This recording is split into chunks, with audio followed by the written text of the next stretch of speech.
Hello, everybody. Welcome along. My name is Benjamin Bloom. This is the Benjamin Bloom Football Channel, and this is our Championship Game Week 2 preview live stream. Let me know if you're here, if you're watching, if you can see me and hear me all okay. Say hello, and I'll give you a shout out, and then we will start commenting and getting your views on these next load of championship games. The next 12, remember, this channel is nothing without you guys. And with that being said, today's video is brought to us via fan sponsor there. The Donovan brothers sponsor this show each and every week in loving memory of Michael Donovan of South East London, a lifelong Millwall fan and a man of great taste because he was an admirer of this show.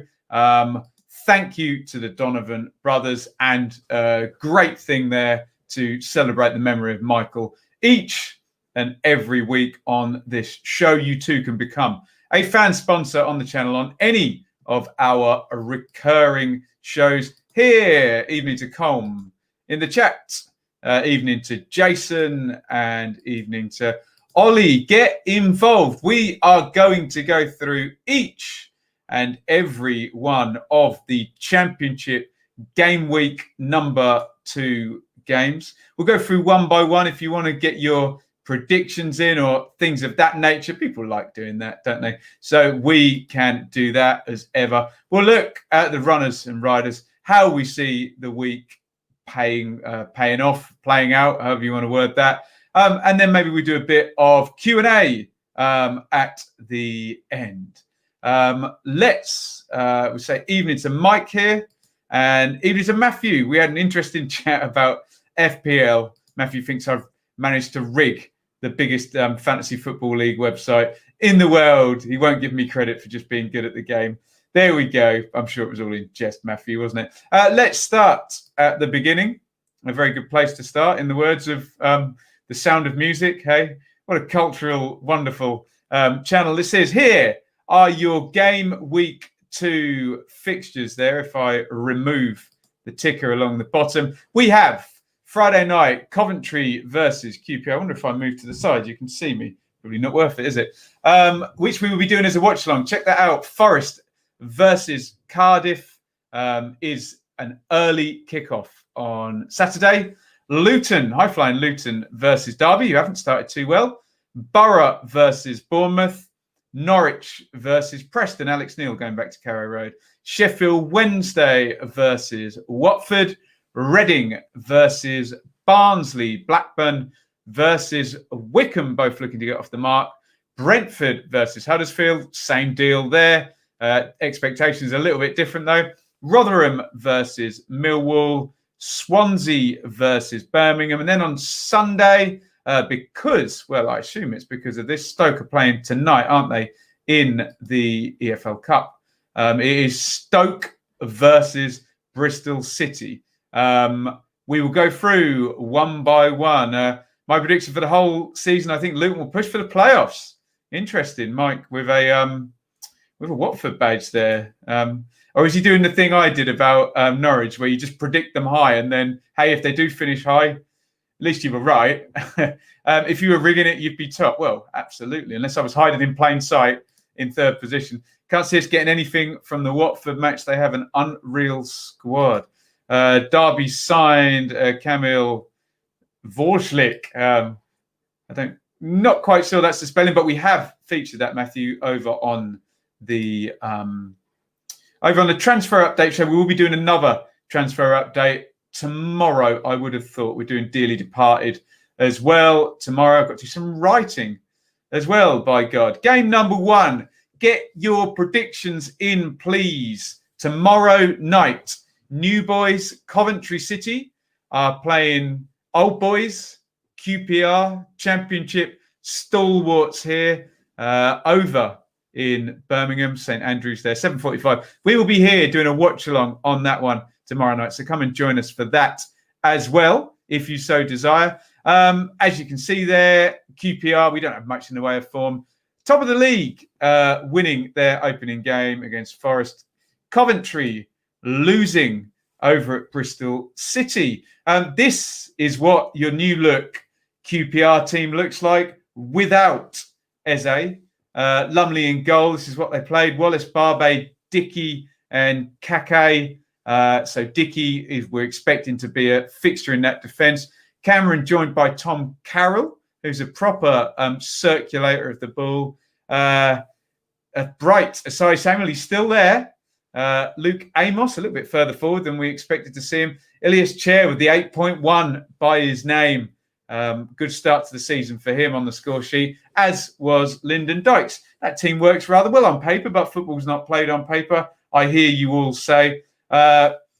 On the bench, not too strong, although you can see George Thomas, who came in during the summer, got his first sub appearance. Keep your predictions coming in. One comment I should read, because we will all agree with this. The Don, the master of the championship, Neil Warnock, has COVID. And I echo Jason's statement there. I hope Neil Warnock gets better soon. I tweeted when I heard the news, he must be extraordinarily fit for his age, but fingers crossed for old Colin, who we do love dearly here. Here's the Coventry team. Keep your predictions coming in for this game. We'll go through them. This is the last Coventry team that played. Look at that. Tyler Walker, Jordan Shipley and Ben Sheaf on the bench there in the defeat over at Bristol City there. Godden, the one up top. O'Hare, look out for him this season. Hamer as well. Ostergaard making a debut on loan. Let's see what you think. I think I'm edging towards a draw in this one. 2-1 QPR, 2-0, 1-1 draw, 1-1 draw, 2-2 draw. Hi to Robbins on tour. 2-0 there. Take care, Neil, indeed. 1-0 says Matthew Hope. Warnock gets better. Warnock is possibly the quintessential championship coach, isn't he? And don't be fooled by any of that. I'm a balmy old northerner. He's not stupid, that guy. I'm going to go with a scoring draw in this one, which is probably going to be quite regular with QPR during the season. However, we'll see how that one pans out on the watch-along. How comes Borough haven't gone into lockdown, asked Mike. I would assume that he was tested before he got into the building. I don't know what the protocols there are outside of a bubble, etc., and just wasn't allowed in. So they won't have gone into lockdown. Will they miss him? We'll think about that when we get to the Borough game. Right, let's make sure I don't miss any out. I missed out Swansea the other day and got in trouble. Game number 2, Reading versus Barnsley over at the Madstad. You can see we've got Reading on a victory, Barnsley on a defeat in this one. Is that the head-to-head? 9-3. So Reading do well against Barnsley historically. Don't know whether that means anything. Get your predictions in. Reading versus Barnsley. There was the Reading start there. Lucas Zhao at the top in fine form, isn't he, at the moment? Elise, we're looking for a breakthrough season from him. John Swift, Ejaria, Laurent into the team now. Morrison Moore, Richards, Yaiden, Raphael looking similar to last season. Look there, Puskas, Baldock on the bench. A lot of those other players got a little go in the League Cup during the week in the defeat against Luton. Southwood, Bristow, Holmes, Aronia all played in that one. Again, it all looks very lovely on paper when you've won one game and you have square pegs in square holes and round holes and square pegs and all of that stuff. There is the first Barnsley team of the season. They lost at home to Luton. We have seen some of Dominic Frieser on the bench there and Michael Hellick. We expect them possibly to both become first teamers before long. Interesting, we're keeping an eye on Callum Stiles, expecting a good season there. Look out as well for Luke Thomas, who got 2 assists in the midweek cup game against Borough. I wonder whether he might be in Elliot Shimo's position there in the front. We will find out. Let's see your predictions. Reading 3-0, Reading 1-0, 1-0, Reading 2-1, 2-1 Barnsley. Reading 1-0. Most people with Reading in this one. So in which case, I will just be a massive S-house and go for Barnsley just to put the cat among the pigeons there. And fingers crossed, between you, me, everyone watching on the internet, I may well be allowed into this game. Fingers crossed, you might see an old school Benjamin Bloom. I have just witnessed review from this one. Fingers crossed, I hope not to jinx such things. Get your predictions in game number 3, and it is Warnock's Borough. Get them in. It's a difficult one. Middlesbrough versus Bournemouth, 3 o'clock on Saturday there. Head-to-head is 3-1 in Bournemouth's favour. The form says Bournemouth 1 win. It says Borough 1 defeat. And a very stacked-looking Bournemouth. I have my get out on my 14th place prediction on Bournemouth. I said Bournemouth would finish 14th if they cannot cope with the chaos of lots of players leaving and the stability of Eddie Howe going.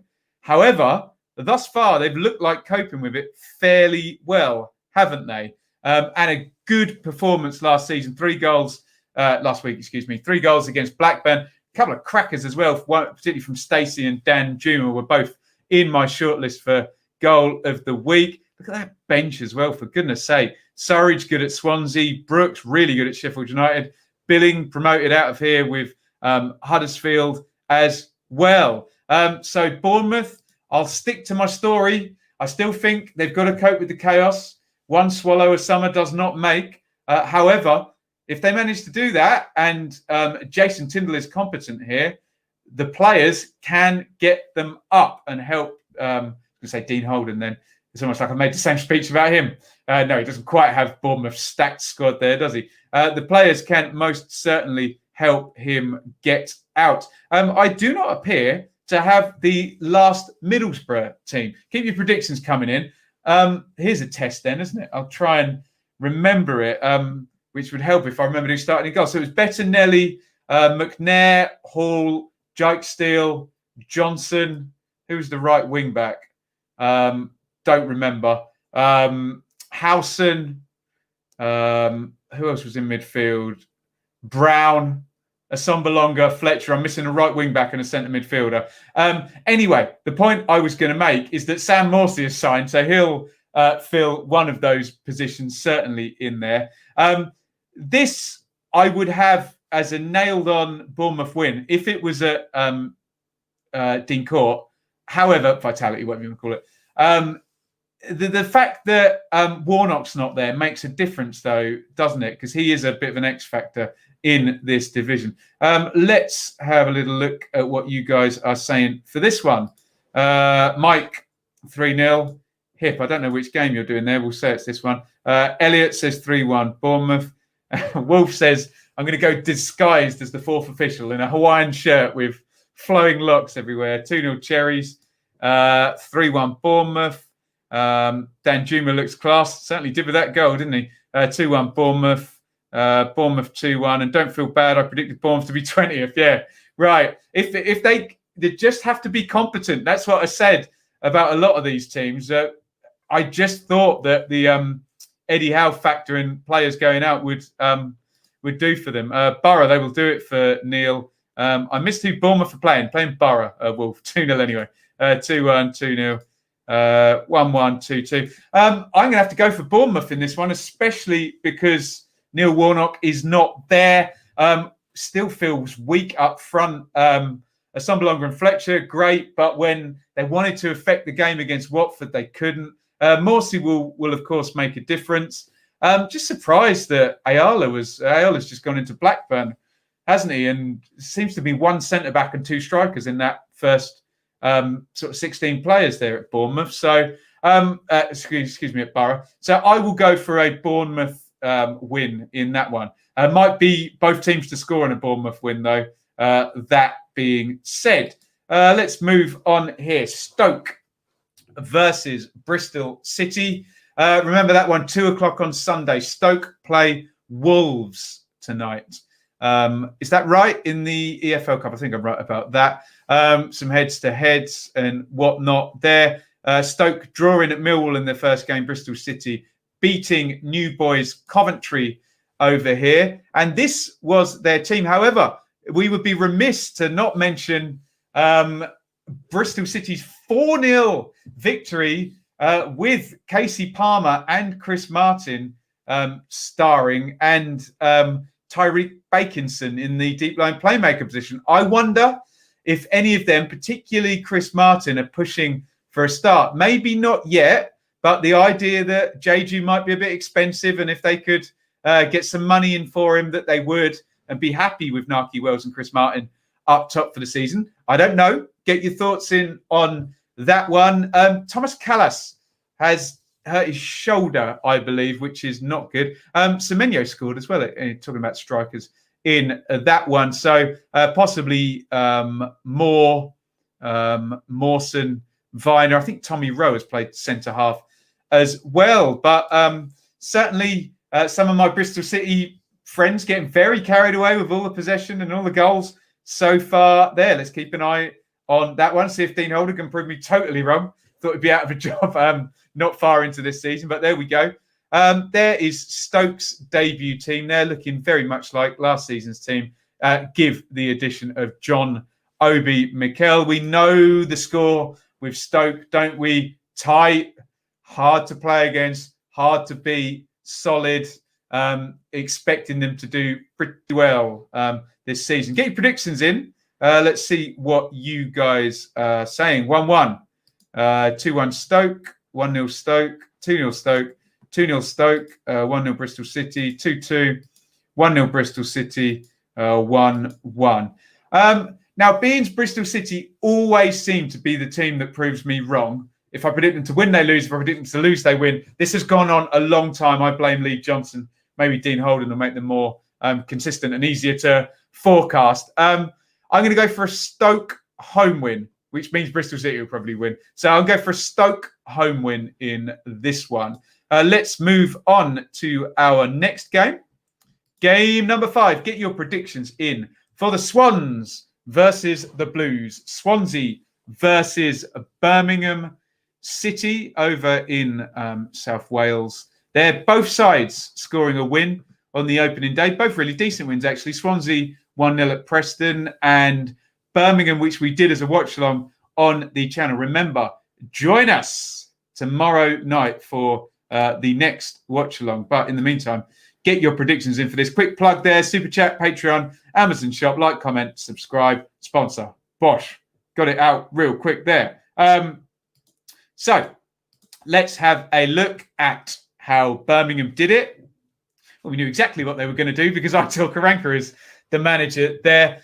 Zach Geacock, a surprise debut there, although I suspect Etheridge comes in, despite Geacock's clean sheet there. I don't see that back four changing. I don't see that double pivot changing.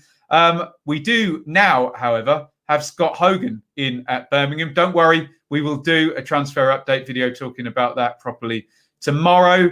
Now, whether he's on the bench and they really want a 4-2-3-1 it, or whether you pull John Terrell out of that team and you go 4-4-2 and you play Jutkovic and Hogan. Karanka traditionally has not been a 4-4-2 manager, so might be interesting. Certainly in terms of squad depth, it would be better to have one striker and two people playing for it. We did see Jutkovic and Hogan combine very well. Well, look, Jutkovic combines well with anybody in the Championship, doesn't he? He's just so easy to play with because he's such a machine winning the physical battle with whoever he's playing against. So perhaps we see a 4-4-2 on Saturday for that one. This one was Swansea's opening 11 there. I like the look of it on paper. Light up front, isn't it? Jamal Lowe and Andre Ayew are neither of them are number 9s or number 10s, really, although Ayew is wearing number 10. Both very good players. Morgan Gibbs-White got the goal there. You'd think between the three of them, they could get goals. But given we've had Brewster and Baston and McBurney at Swansea in recent times, maybe a striker needs to be brought in there. Otherwise, you'd assume Corey Smith will slot in there. Lovely. And look at that back three, or the three centre-halves. Cabango, Rodden, Guay. That sounds a lot of fun for the football hipsters who watch the Championship. What are your predictions, guys, for this one, Swansea v Birmingham? Fans are back, yes, in some grounds, Matthew. 1,000 on the pilot scheme. 1-1 says it's. 2-2 says Matthew. 2-1 Swansea. 2-1 Swansea. 1-1. Scott Hogan, 8th new signing. 2-1 Birmingham, says Nick. Nick asked my thoughts. I'll talk about Hogan tomorrow in the transfer update. Okay. Blues scrapping away win. We'll come on to that one in a minute, Darren. 1-0 Swansea, 2-1 Brum, 1-1, 1-0 Birmingham. I think we know what you mean with the other bit there, Matthew. It's in Swansea, isn't it? Karanka won't have them concede any more than one goal, but will they score? Maybe Hogan will score. Let's go for a low-scoring draw in this one. That's the last ridiculous score I'm going to read out. If it is 7-0, Jack, I owe you an apology, my friend. Yellow Square says 2-1 to Blues in that one. Let's move on. Get your predictions in, guys, for Luton Town versus Derby County. Luton have started very well. If I remove the ticker, you will see a win for Luton, a defeat for Derby, and another defeat for Derby in the week in the League Cup to Preston. Red card for Mike Taverick in that game as well. So he will not be around this coming weekend. Luton, well, is it a 4-3-3? Is it a 4-4-2 diamond? I don't know until I see it up close and personal. I suspect with that personnel, it is actually a 4-3-3, but Luton fans will let me know whether Glenn Ray is sitting and maybe Elliot Lee is a number 10. I don't know. I need to see them play in the flesh. I do think Tom Lockyer played in midweek. I am expecting him to end up in the team, the ex-Charlton centre-back, at some point. And James Collins is on fire, along with Lucas Zhao. Collins already has 4 goals this season, so he has started like the proverbial house on fire. Get your predictions in for this one. They play against Derby, as I mentioned. Taverick will not be about. Expect Curtis Davis or maybe George Evans to jump in for him, and expect Wayne Rooney. I don't know about his fitness, but he should likely come in for Graham Shinney. And I've just retweeted the fact that Louis Sibley and Max Bird have signed new deals. And please, someone tell me the name of Derby's Polish winger, because he's going to play front left, I think, isn't he?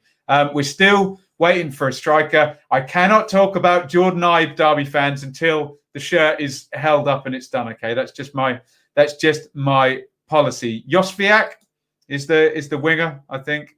Let's have a look at your predictions here for this one. Luton 1-0. Luton 1-0. 4-0 says Mike with his Watford hat on. Luton 1-0. Luton 2-0. 2-1 Luton. 2-2. Score draw. 2-1 Hatters. 1-0 Derby. 2-1 Hatters. 1-0 Derby. Derby have signed the Polish Messi. 2-2. This is a tricky one. Are Luton going to be classed as one of the teams that lose an advantage with no fans, because the old Kenny is so hard for away teams to go to? Do you know what? Let's go for a Luton win. Let's assume that Derby's slightly poor start will continue. Maybe Rooney doesn't play. Maybe his influence is missed. And Luton do seem on a bit of a roll at the moment. So why the hell not? Hey, home win. Luton. Go Luton. I get so told off for my clear Luton bias here. My postcode is MK42, which is 20 minutes from Luton. So I'm allowed, aren't I? Beans my team's rubbish and in League One. Right. Yes, we've done that one. Game number 7. Speaking of bias, no bias here while I talk about Norwich City. Norwich play Preston, and Alex Neil makes his return to Carrow Road, the former Norwich City manager who had them promoted rather excellently well done as well in 2014-15. So he has a history with Norwich there. He has a history with Daniel Farker as one of the few people to actually manage to beat Norwich in that crazy run Norwich went on towards the end of their promotion season. They just seemed to win every week. But Preston were one team that did manage to get one over on the Canaries. However, look at this squad now. Is Buendia still suspended? I think he is. I can't wait to see Buendia, who we all guaranteed would be sold, starting in the Championship. Get your predictions in for this one, by the way. Norwich, Preston. So Ben Gibson cannot make it into the Norwich team yet, which says a lot about where they are in terms of their squad strength. I guess I cannot believe that they've got, for two centre-half places, sort of Tim Closer, Ben Gibson, Ben Godfrey and Christoph Zimmerman. Quintilla obviously made his debut there.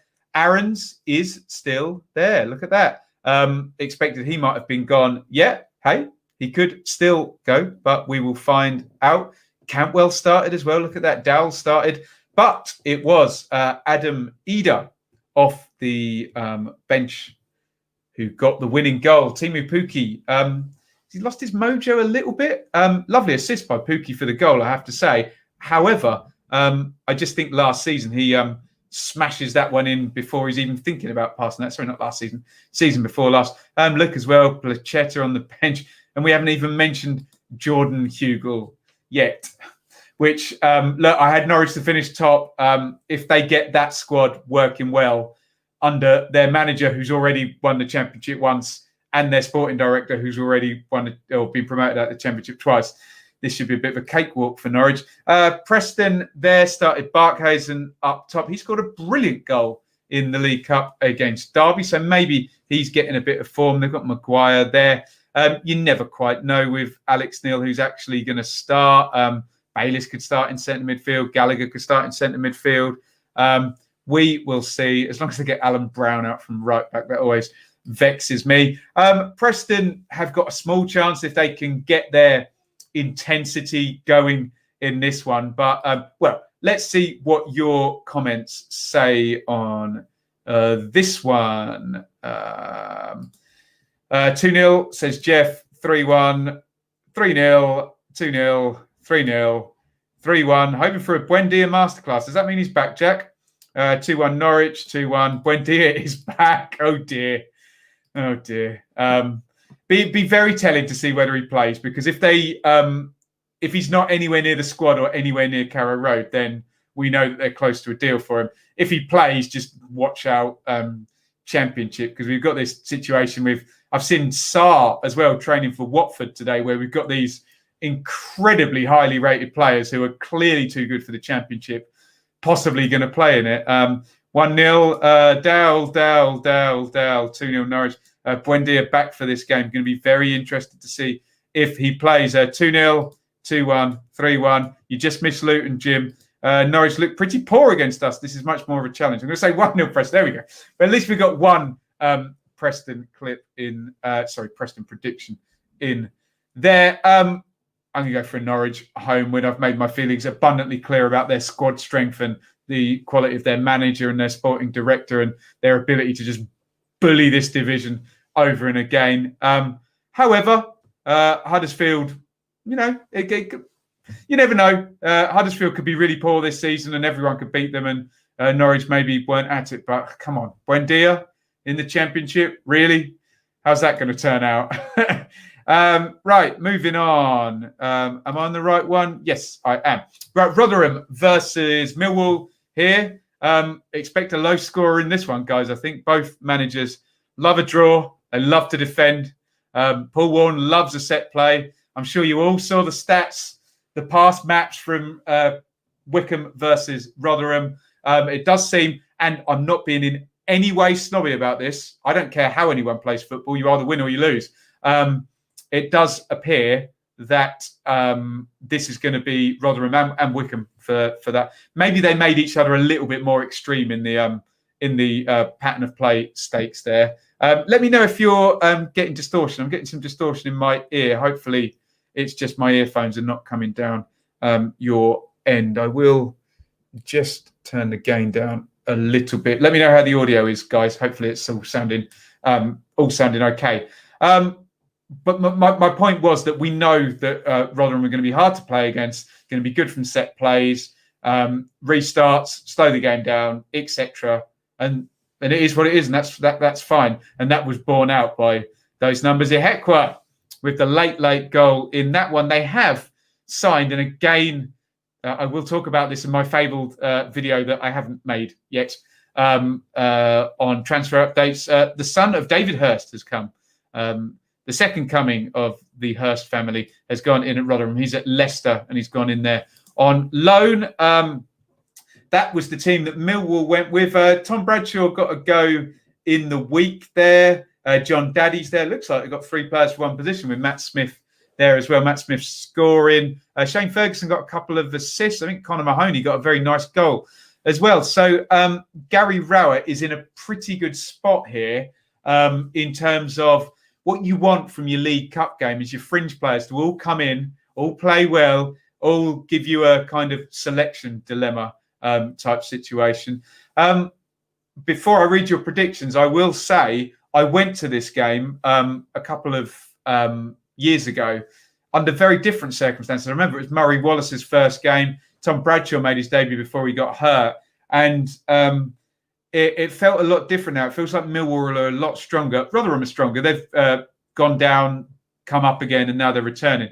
But I'd be all over Millwall for this one if it was at the Den. I think I'm still going to back Millwall. Let's have a look at your predictions in this one. Wool 2-0. 1-1 says Wolf. 1-0 Wool. Draw. 3-1 Millers. Draw. 1-0. Do I need to do one today? Mill. We do one every time. 1-0 Wool. Okay, sound is good. Thank you, guys. 0-0. Thank you on the sound. Millwall don't have a chance. Interesting. I think they do. But, hey, you may be right. They might not win. 3-0 Lions. 2-1 Rotherham. I've just seen most people predicted 1-0 to Luton. There you go. Should be pleased with that, shouldn't you, if you're looking for the Luton game? So, yeah, I will go with a very low-scoring Millwall win. As Katie says, 0-0. Bet we say it's tight and there's 5 goals. You've got to get your caveats in because we do get it wrong quite a lot. There we go.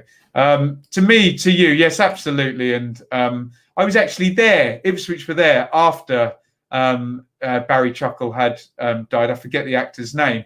So I was actually there for the minute silence. So, yeah, nice mention for them there, Chuckle Brothers, who certainly entertained me as a child. And I'm sure many watching. If I got the right one up, I have. Sheffield Wednesday versus Watford. Both teams start with a win. However, Watford are 12 points ahead of Sheffield Wednesday because Sheffield Wednesday are on -9 points.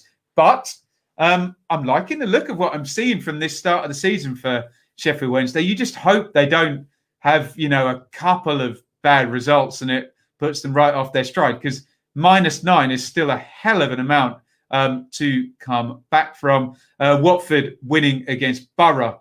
Vladimir Ivic, a debut win there for him. Wednesday went on to win in the League Cup as well. Get your predictions in for Sheffield Wednesday versus Watford. That was the Watford team. And a Watford fan is going to tell me now how I pronounce the guy who's just left for 14 million quid. Stepanuan or something like that. Or someone will write it in the comments, won't they? Please. That would really, really help me out here. You gotta help me out. Interesting to see what Yao Pedro does. We're expecting great things from him. Not quite happened yet in the first game there. Let's see.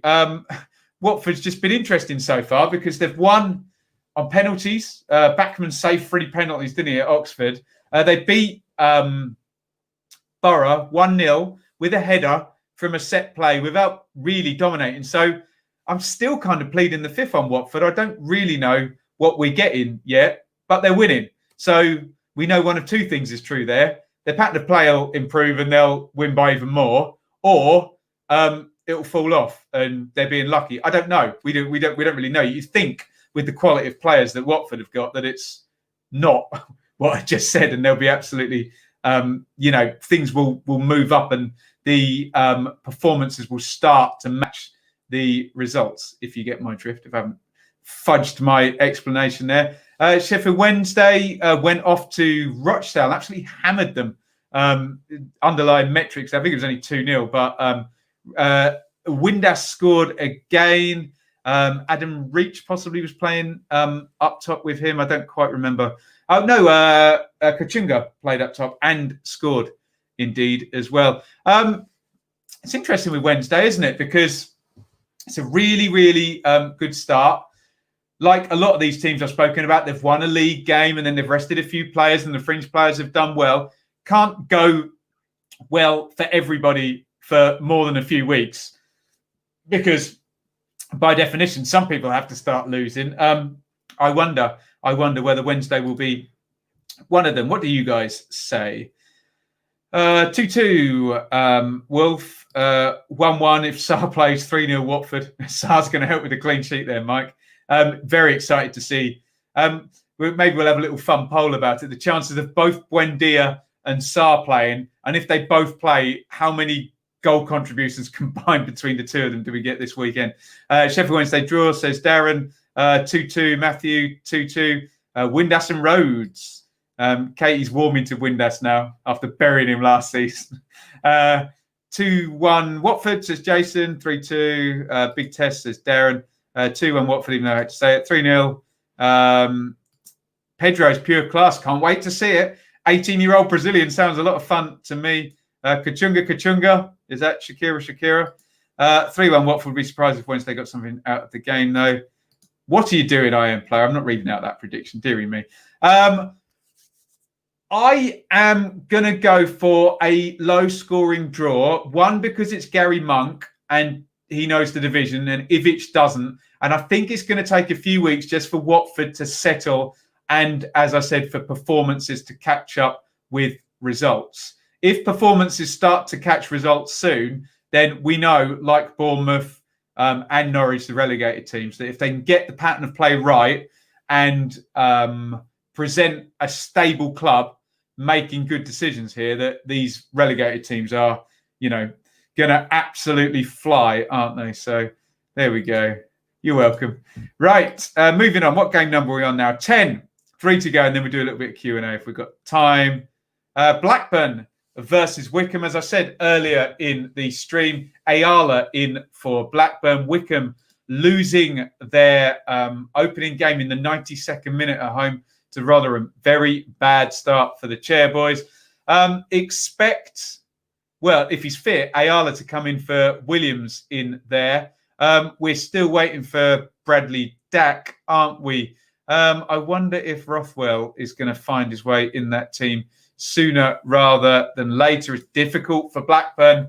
Not much in the way of recruitment stuff. Kaminsky, the goalkeeper, and Ayala, but, you can't pull rabbits out of hats forever in terms of top half finish when every season certain clubs find clever ways of spending more money and 3 teams come down with parachute payments. It's hard.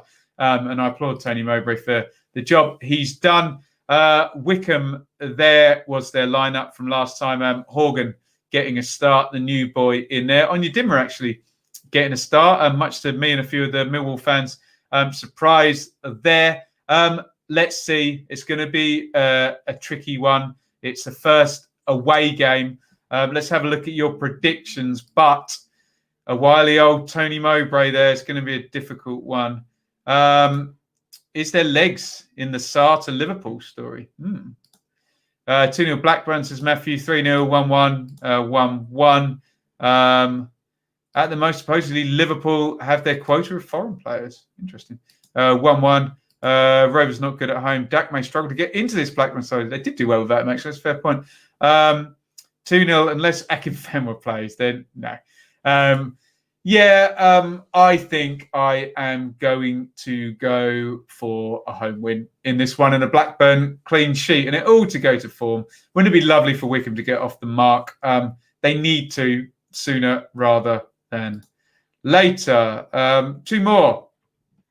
And our penultimate game. Cool, we're doing Brentford late. Got very used to doing them right at the top of the show towards the end of last season. Always up the top.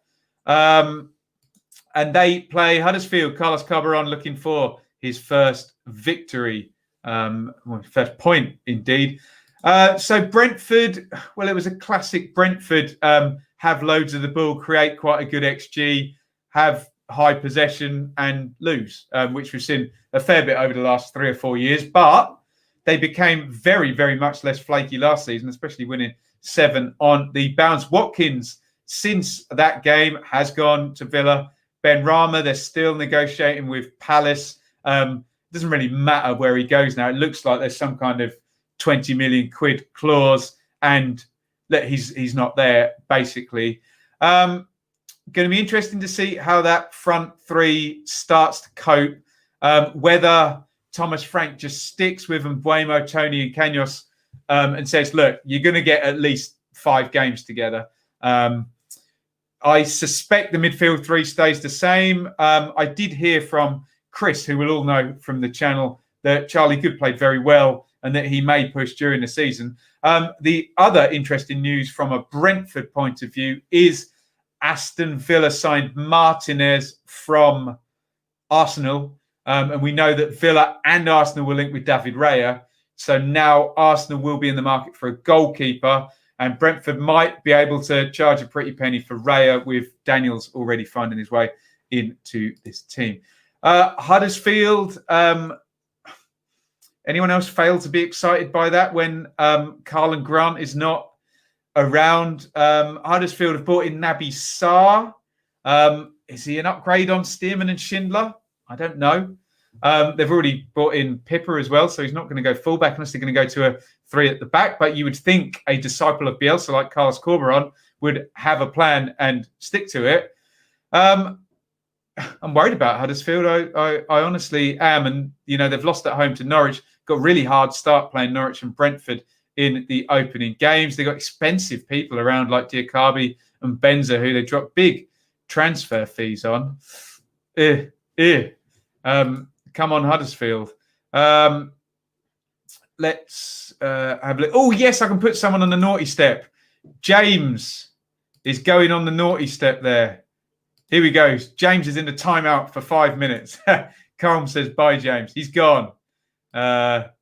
Bees 2, Terriers 0. 3-1 Brentford, says Matthew. 3-0, says Jason. Here's Russ, famous on the channel, sponsor of the review show. Hey, Russ, good man. 3-0 Brentford, home win. Yeah. Oliver. Now, Oliver is in the know here, a Huddersfield fan and a Patreon as well. I'm going to be optimistic and say we can grind out a 0-0. We just don't look like scoring at all. Going to be tough. Oliver, what's the latest with Carlin Grant, if you're still in the chat, mate? Can you smarten us up? 2-1 Brentford, 1-0. Brentford should win, says Russ. 2-0 Brentford, 0-0, 5-1. Good old Richard Stearman. Well, that might be Naby Sarr's position in the team. Horrible mistake by Stearman for the Adam Eder goal there. Look, I'm going to go with the chat. I would have gone for it anyway. Brentford in their opening league game at the new stadium there. Let's go for a home win and the Bees to get going. And mark my words, I'm happy to predict this. I don't normally go out on a limb. I'm still expecting 2 to 3 players in before October the 5th at Brentford in those front positions as well. And I think having spent 6-7 million on Janssen and 5 million on Mbuemo, I think we might see a similar amount spent as well. Sorry, this is Ipswich linked. James asks, thoughts on Ted Bishop yeeting when he scored against Wigan? James, he can do what the hell he likes when he's just scored his first goal for about, 3 years since Bishop scored? So, yeah, he can yeet if he wants. Right, are we on the last one now, guys? I think we are. Wow. Why are we doing these two teams last, hey? Down at the bottom of the table here, our lowest ranked game is 21st versus 23rd, which is Forest, last season's 7th, versus Cardiff, last season's 5th. You can see they're 1 win apiece, Lamouchi vs Harris. And it looks like Cardiff have got a bit of a hex over Forest there. 4 homes, 3 draws, 11 Cardiff City wins, if you believe in that hoodoo type stuff. Can I just say, from speaking to players believe in that hoodoo type stuff. Oh, we always win here. I always score here. Get your predictions in. Forest versus Cardiff. It's Lamouchi versus Harris. Expect some stiffness in this game, let's just say. There is the Cardiff team that lost who did they lose to? They lost at home to Wednesday, didn't they? Last week. I don't foresee too many changes, if any, to that, to be honest. I'm sure Kiefer Moore's going to get at least 10 or 12 games to prove himself there. Stick Marlon Pack into most championship double pivots and he'll help, won't he? I don't see what they've got. You're as a record producer once said to me, Ben, you're just making it different, not making it better now. And that's how I feel about that Cardiff bench. Fine in game, make it different by all means. But for a starting a game, you need to make it better, don't you? Forest there. Well, Luke Freeman got his start, didn't he? We now have an 18-year-old Loic Mbe So arriving at centre-back for, we think, £4 million. Transfermarkt is my source for that fee from PSG. A hell of an amount of money to drop on a young player. However, they do have a system that will help him in the same way that Brian Mbeumo, £5 million, 20-year-old coming from France, was helped by a system. And Han Noah Masengo, an 18-year-old for £7 million, wasn't helped by Lee Johnson's lack of system, let's just say. I don't see it being too much different there. Maybe Amiobi will come in for Nuno da Costa. I'm sure in the end, unless they're going to go with Jordan Gabriel all season and try and develop him, and Yuri Ribeiro, is he not fit at the other fullback position? We'll figure out where that's going to go. Your predictions in for this one. Where's the game, Ben? Where's the game? It's in Nottingham. Let's have a look here. 0-0, 2-2, 2-0 Forest, 1-0 Forest, 2-1 Forest, 3-1 Cardiff, 2-1 Cardiff, 2-1 Forest. Katie wants me to sing again. Kiefer Moore. He didn't get as far as a song at Ipswich. They all wrote him off after about 10 minutes. There we go. To be fair, Kiefer Moore was rubbish for Ipswich, and it was the right thing for him to be loaned out. And he's improved beautifully since, I tell you. 2-0 Cardiff, 1-0 Cardiff, 2-0 Forest. I'm going to go for Forest, I think, in this one. I think Cardiff will score. So I'll go for like a 2-1 to Forest. Maybe we'll get Graben or Lyle Taylor off the mark for this season in that one. And that's all she wrote for the predictions. Q&A. Let's do some Q&A. Get some questions in. And if there is anything you want to talk about, any topics you want to get going, anything we can get moving as a thread in the comments, then please do. There is your embryonic table there. So, it doesn't really mean anything yet unless you're a Sheffield Wednesday fan, does it? And you've got that. Yeah, the context is already very clear for Sheffield Wednesday, not really very much for anyone else, bearing in mind if Forest win by 2-0 and QPR lose by 2-0, Forest go above QPR and they're 23rd and 1st at the moment. So it matters not too much, but we start calculating our 2 points per game for a few teams if they can get a win and a draw or a double win in their first two games. And, you start to see who's going to possibly be stretching out at the 10, 12 game mark when we come up to the first quarter of the season finished. And we start to figure out what's going on. What's going on is you're going to get your questions in. Keep your questions coming. I will do one more. Thank you to the Donovan brothers who sponsor this show in loving memory of their dear brother Michael of South East London, lifelong Wool fan and admirer of this show. Thank you for your sponsorship and respect for the memory of your dear brother. Great bunch, the Donovan brothers, typical Millwall fans, to be honest. They all seem to be nice people. Right, let me just put the banner up as well there. You can super chat. Please help me out. Help me make a living out of this. And Patreon, all of that stuff here. Grant wants to leave, so hasn't been selected at all. Think they're struggling to decide the fee with West Brom. Could get messy. Similar thing happened in January. It fell through. Yeah, I think should be sort of 12 to 15 million for Carl and Grant, shouldn't it? So Grant tweeted, "Trust the process." There we go. Why did Sheffield Wednesday get a -12? Do we have to go? Do we have to do this again? Right. So Sheffield Wednesday sold the stadium to themselves, which is absolutely fine and not against the rules. However, They then submitted that in the incorrect year's accounts for the transaction. When you moved it into the correct year of accounts, it made their FFP go over the correct amount. Unfortunately, because the EFL are a bit whack, let's just say, they told Sheffield Wednesday this was absolutely fine at the time and then decided a year and a half later that it wasn't. Therefore, they got deducted 12 points way after an infraction they were told that wasn't an infraction was actually an infraction. Spoke about Bournemouth. Yes, Carl. And if you're a Bournemouth fan, you need to get to the streams early because we're expecting you to be quite high in the league. James is back. Why did I get banned? James, you go on the naughty step if you refer to me as Jesus. That's just the rules. The rules of the stream. I'm afraid. Don't cross the stream. Don't cross the streams. All in good jest. Just never call me Jesus again.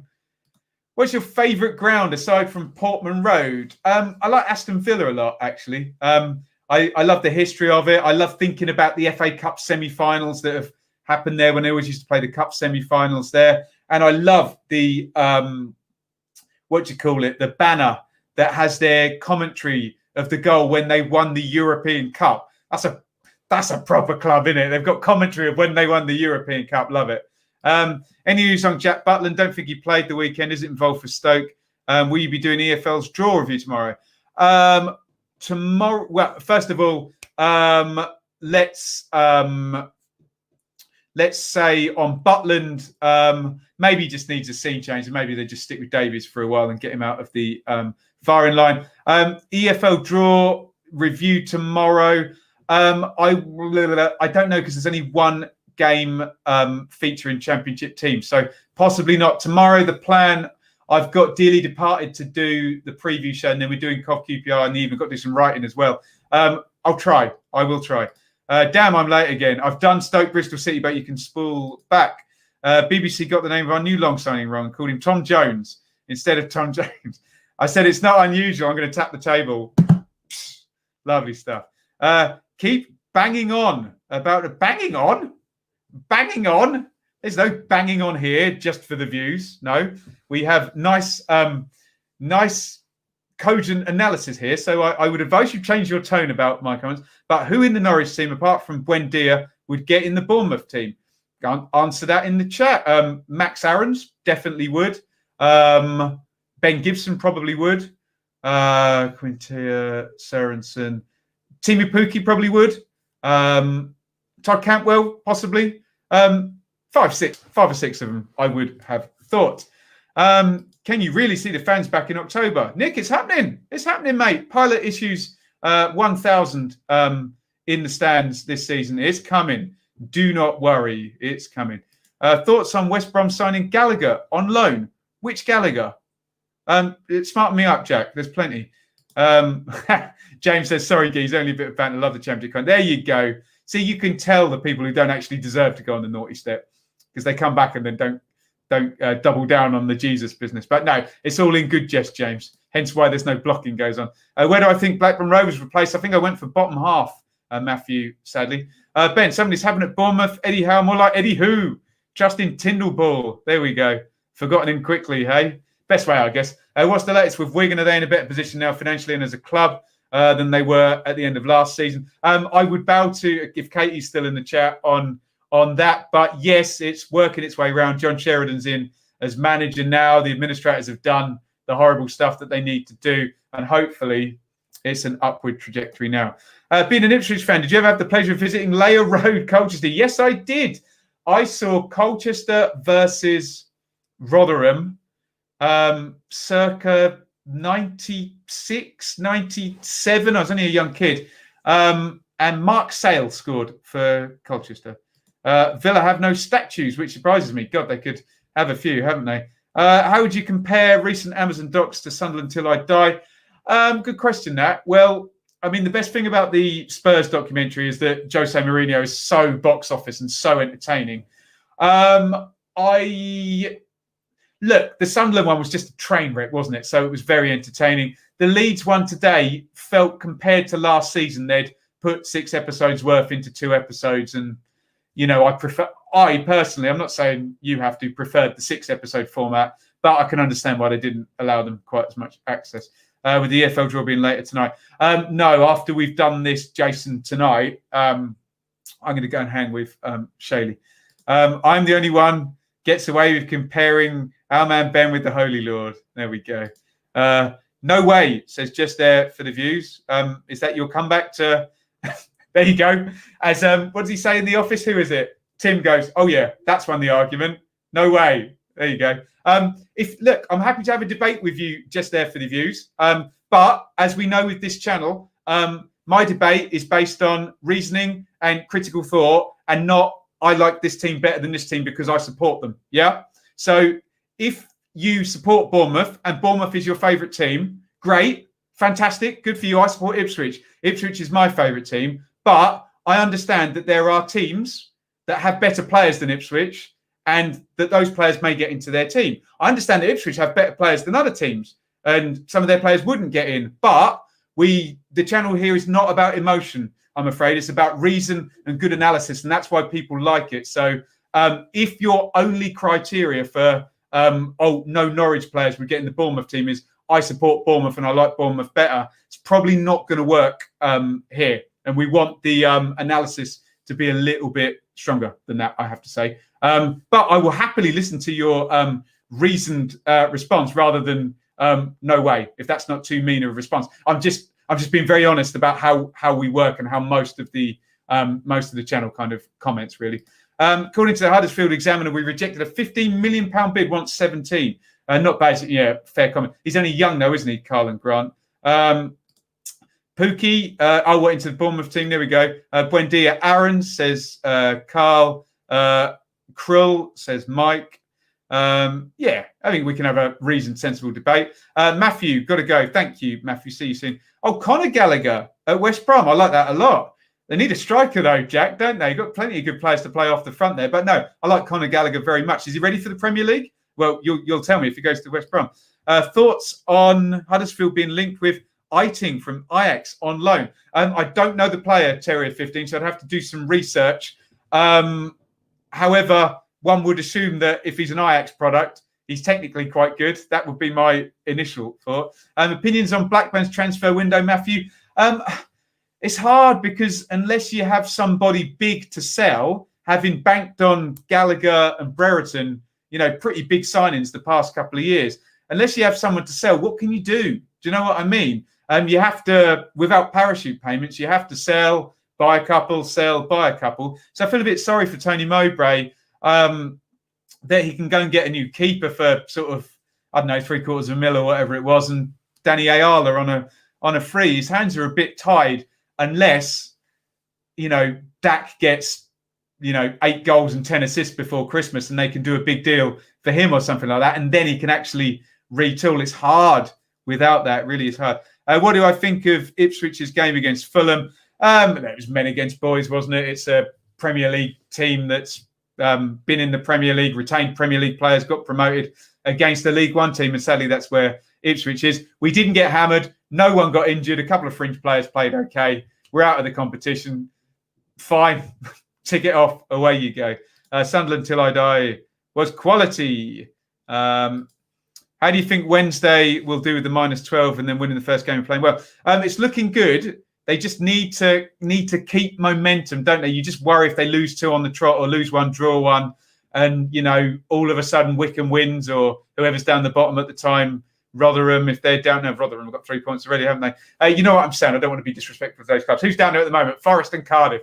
And, they find themselves, say, 5 or 6 games in and it's still -9 or -7, the gap to bottom. It's very, very difficult.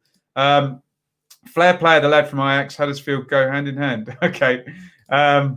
Gillingham's manager said the other day how awful it is for him to take only 13 senior players to the DW. Yeah.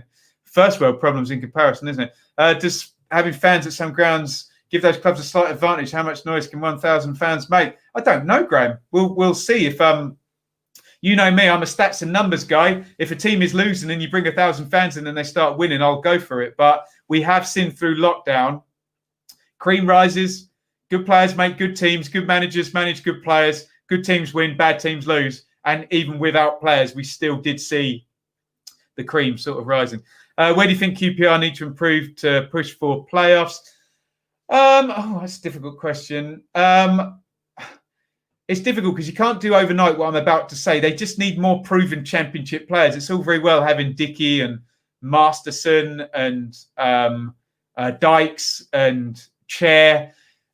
They need to settle the team, and for 5 or 6 of them to kind of become, like Luke Amos probably will, proven championship players, and then build around them. It feels like, even though they were transitioning last year under Warburton, it still feels like we're still in a bit of a transition now. He's banked the Eze money. He's spent a bit of it. Some bids have gone in as well this week, haven't they? So, I think some patience is needed, but stick with Warburton. And look, selling Bright Samuel wouldn't be the worst thing in the world if he can reinvest the money. That's all I would say on that. Maybe, they had proven in Wells and Hugill last year championship players. So that makes sense as an argument, not pleading the fifth. I live on Layer Road. I'll never forget the Stoke captain, the most charismatic dump of a football stadium I've ever seen. There you go. Housing estate now. And Colchester have got that stadium where you always get stuck in the park and ride. There you go. Have you done Reading versus Barnsley? I have, Alistair. Spool back and you will see it. And fingers crossed, I may be allowed into that game. We'll see. 1,000 fans in a 30,000 ground, crazy. Nick, I'm sorry, buddy. You've been complaining about fans not being allowed in, and now you're saying that fans being allowed in is crazy. I don't know what you want, my friend.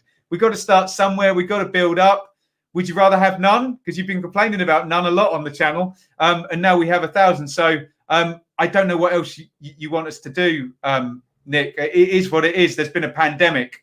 Nobody wanted a pandemic. Nobody wanted to lose their jobs like I have. Nobody wanted empty stadiums. We've got to start somewhere, haven't we? I know it's annoying. I feel your frustration, but give me a different solution. 3 to 4 more players, defender, midfielder, and striker must get anywhere near the top 6. Yeah, I would say maybe the first thing QPR need to not do is aim for the top 6. Maybe just stabilise in the top half and work from there, because I think it would be a overshooting straight away. Remember, if you're just competent in the championship, loads of teams will descend below you by sheer incompetence. Reasoning, critical thought. This is a football channel. We're trying, Wolf, we're trying, and I know you're capable of it for one. So we can make it through September. Need to sell. This is on Wigan if we haven't got a buyer. Hopefully Wigan is big enough that it'll attract some names. Should Ipswich sell Jackson for 3 million bid came through? In a word, Jim, yes. He's had one good season at League One level. We have an owner that doesn't spend. We have a bloated squad. That would probably help, I think. Want to keep good players, but 3 million where we are now, sad to say, is money. Desperate for a striker. Grant deal stalling. Yeah, we've heard from Oliver on the Carl and Grant deal. Deeney looks like it could be close. That'd be a good one, wouldn't it? Nice experienced player there. Haven't had an update for days. Grant's still number one priority. That'd be good for West Brom. Deeney and Grant, I think. Blackburn Venkies need to sell more chicken. There we go. This is on the Huddersfield lad who was called Aiting, I think. Played 30 games in the first team. Interested. Came back before COVID. Okay. Sounds promising. It is a hard league with no dosh. Absolutely. Impossible, basically. We've seen every team that's gone up with, without parachute payments, has even the heroic ones, your Sheffield Uniteds and your Huddersfields and your Watfords have had to sell big players. They're better, except Huddersfield maybe kind of did it out of nowhere, didn't they? But Sheffield United sold, Leeds sold, Norwich had parachute payments and then sold, didn't they? So yeah, you can't do it without any money. You just can't, unless you're Huddersfield under Stuart Webber. Lacking in midfield, Gallagher provides much legs. Yeah, okay, fair. I would agree. Cornell done well. Tell by that line it wasn't the main focus. Boys done well. Yeah, agree with that, Carl. Matthew says we got a quality keeper in Kaminsky for $500,000 Europa experience. Yeah, that is good business. I just feel you look at what Mowbray's done there and you think, okay, if he just had £4 million to spend on a couple of players, could he move them up a couple of places? Could that push the needle? Because it's just hard without, isn't it? Really hard. As a Bristol fan, I'm delighted you've backed Stoke. Look, Lee, I always get Bristol City wrong. William, I've done it. Yeah, spool back. Would Ipswich be able to get 1,000 in? Go away. Go on. Not sure if it's a stupid question. How do they decide who gets into games? A small percentage. I guess it'll be club by club. From an Ipswich point of view, we were asked a couple of weeks ago. I've got a season ticket there, which we share out with the pod as well. We were asked our intentions to go back. Are we shielding or anything? Then I guess it's just luck of the draw. And, you know, people will moan. But as I said before to Nick's comment, what else can you do? You find me a fairer way and suggest it. Thoughts on Bournemouth and their squad depth and how they will do. Bournemouth's squad looks amazing. It looks really, really good. I predicted Bournemouth would not do well if there was chaos, lots of players going out and difficulty replacing them, and the stabilising factor of Eddie Howe being gone. However, if they can competently avert that chaos, their squad is stacked. And, you know, they could definitely do bits in this division. Don't know why Bournemouth would want Jackson. I'd rather promote Jaden Anthony. Yeah, it does seem a bit of a drop-off, Callum Wilson to Caden Jackson, doesn't it? But I don't know the player in terms of Jaden Anthony, but I'll bow to your superior knowledge. What strikers other than Brewster has Swansea been linked with? Asked Zach. Oh, God, there was one that Brentford and Swansea were linked with, whose name I can't remember. So there you go. Where am I from? I'm from the wonderful town of Ipswich, Suffolk, the county town. There we go. I think Zamora, our youth player, is good. He played incredibly against Palace. Interesting if Bournemouth have got a few coming through as well. Could be good. Need to build for a while in terms of QPR. I agree. I absolutely agree. Who was the best Dutch player ever to play at Ipswich? Well, it's either Muren or Tyson, isn't it? And there's not much in it, frankly, Robin. It depends, as to what you like in terms of, a true midfielder using the ball or a more creative player. And Tyson with the left foot, Muren, with the left foot. Obviously, I never had the pleasure of seeing them play in the flesh, and I'm sure everyone will be familiar with the Marco van Basten ridiculous goal in 1988, set up by he's at Man United at that point, Arnold Muren's left foot cross. A up, Blue Wolf. A up, my friend. Whole fan base can get into wicked. We're going to get a lot of these gags, aren't we? The Mad Doncaster fans back. He's not well. Let's wish him well there. Thoughts on Stoke v Wolves? I do not know what the score is, so I cannot give you any thoughts. If I flash my phone up here, we can have a look. What time is it? It's 8 o'clock. Let's have a quick little looky. All sport, football. Go through BBC, why not? Scores and fixtures. Come on, where are you? It's a whole load of European games ahead of them. Wolves 0, Stoke 0, 46 minutes. My thoughts on that are very little. It's 0-0 after 46 minutes if the second half has just started. I'd have to look at the teams to look at it further. Maybe we'll do a bit on it tomorrow. Right. I want to say thank you very, very much all for watching. Very big welcome to you Bournemouth fans and you Watford fans. Great to have you all here. Really, really pleased that you found us so quickly and you are getting involved here. Be nice to see some Wycombe fans. I know we've got some Rotherham fans. Be nice to see some Coventry fans. If you know any, recommend them. Get them in the chat. We need their knowledge. One more time, I'll plug down the bottom there. You can support the channel. Hit the thumbs up button if you're still here. Comment after the fact if you're watching on delay. Well done if you survived an hour and 9 minutes on delay. Subscribe if you haven't subscribed already. We're coming up to 12,300 subs. Vitally important in this growing and me being able to do it for a living and being able to do a better job and have more time and more resources to do that, etc. So thank you very much. We will just thank one more time if I can find the slide, but I have to get rid of. By the way, get your final comments in for a shout out. Let's thank the Donovan brothers one more time, sponsoring this show all season long in loving memory of their now deceased brother Michael, a lifelong Millwall fan, admirer of this show. So great stuff to see Michael respected and observed here each episode. And thank you to the Donovan brothers for their sponsorships. Get your name in if you want to shout out, and I will say go. Shout out to Wolf. Shout out to Katie, our Millwall and Wigan reps here. QPR forever. Mike, great to have you here, Mike. Keep that Watford knowledge coming in, my friend. Any more shout outs, I'll get them very, very quickly. We'll see you tomorrow. Lots of stuff happening tomorrow. We'll try and do episode 2 of Leeds Take Us Home on Dearly Departed. We will do Dearly Departed season preview. We have got the watch along tomorrow night, QPR versus Cov. So if you do know any Coventry fans, send them our way. Bye-bye to Matthew, great subscriber, always in the chat here. Kyle, nice one, brilliant. Nice to see you in here. Thank you for sharing your knowledge and comments too. And unless there are any more shout-outs, I will bid you all farewell. That's Carl, another Bournemouth fan. Great. The more the merrier, please, especially on these new clubs. We have never covered Bournemouth and Watford on here. I know nothing. I'm learning as we go on the Bournemouth and the Watford players. So please, the more the merrier. Right. I'm going to go and watch TV with the missus. And I will see you all live tomorrow night and during the day with some more content. Thank you for watching. Over and out.